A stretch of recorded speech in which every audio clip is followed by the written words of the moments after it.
When I was young, the left began to change, but still, it was a time when the rich and the conservatives said something to the like of, "We the elite have to rule, because we are the better persons and those pesky proletarians should pay their taxes and shut their dirty mouths." And the left was the movement of the poor. It was the movement that pointed out that one man should have one vote, and that the poor and the unwashed and even the stupid might have information that the elite lacks. Now it's the other way around. This new left tells us that the elite knows what is best and tells us poor what to do, what to think and how to act. These new conservatives, on the other hand, want to conserve the idea of freedom, of reason, and of justice. I myself have contacts to the bottom and I have contacts to the top, and it's the top, it's the rich who are the most enthusiastic supporters of this new left. Why? Why? I think it has to do with guilt. It's like survivor's guilt. If you survive something and others not, and that's by sheer luck or by accident or just by chance, you may struggle in your life and ask yourself, why did I live? Why me? Why not the others? A lot of people develop serious issues out of that. And I think this happens to the rich too. They are rich, but more or less none of them, at least in my circles, who are rich and left, did deserve the money and the wealth they had. They inherited the money, the function, the standing, the company, you name it. And those guys did never ever do something that is useful. They know that the world won't miss them if they would just vanish, because every underling, everyone who had to work for his position, who had to prove his worth, would do a better job than these kids of rich people. The self-mates, those who did work for the success, those who excelled in something and repeated this very thing for 10,000 hours to finally become successful, those are not into this crap.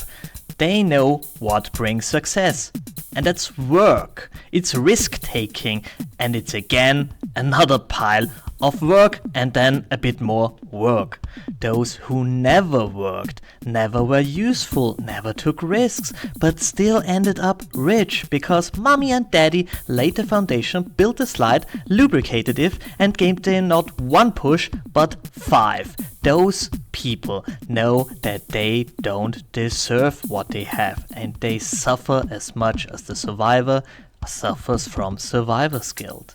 They feel guilty, they feel terrible, they feel miserable, and they use their money and power, which they have in abundance, to fight this guilt. But they are also scared to lose their wealth, because they know that they could never ever get it back via work. So they want the state to take care of their guilt. They work to enable the state to wash their conscience clear. "Help the poor!" they scream, while the poor scream, "Let us alone, you rich, spoiled brats!" It's the rich that controls the left right now, not to help anyone, but their own guilty conscience. They want nothing more than the poor look up to them with tears in their eyes and say, "Oh, thank you. Oh, you noble rich dudes. Thank you, thank you, thank you. Thank you that you lead us the right way. You are so noble. You are so good. And we love you." But this is not what's going to happen. We look up to you. We really look up to you with tears in our eyes, because you destroyed the future of our children. You laid waste to the little what we inherited from our hard-working ancestors. We will scream your guilt in your face, the guilt that you brought to yourself, the terrible things you have done to us, to our land, and to our children. You are miserable. You are terrible people.